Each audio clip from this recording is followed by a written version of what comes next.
Hello everyone, আসসালামু আলাইকুম। তোমরা সবাই কেমন আছো?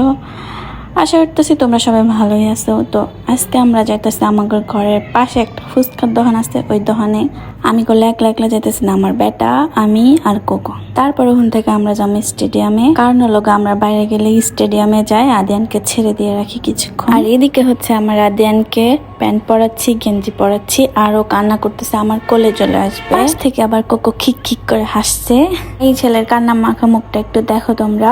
সবকিছুই একবারে কাছে, গেট খুললেই সবকিছু পাওয়া যায়। এখানে এসে একটা জিনিস ভালোই হয়েছে যে সবকিছু হাতের কাছে পাওয়া যায়, দূরে কোথাও যাওয়া লাগে। আমার জন্য একটু খারাপ হয়েছে কারণ হচ্ছে, কিন্তু আবার আমার জন্য একটু খারাপ হয়েছে কারণ হচ্ছে এখানকার যে ফাস্টফুড খাবারগুলো সবই আমি খাই। এগুলা খাওয়ার কারণে আমি দিন দিন হাতির মতো হয়ে যাচ্ছি। এই ব্যাপারটা নিয়ে প্রতিদিন গাল শুনে আমি, তারপরও কানে নি না, কারণ খেতে হবে।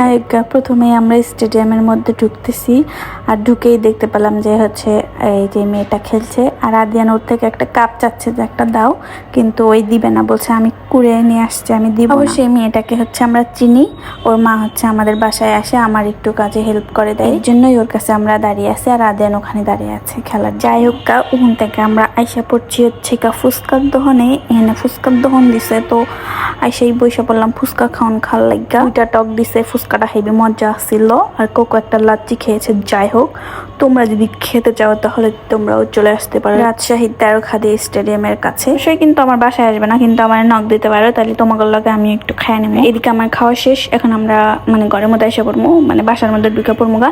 যাই হোক, তোমরা ভালো থাকো আর পেজটা ফলো দিও। টাটা, লাভ।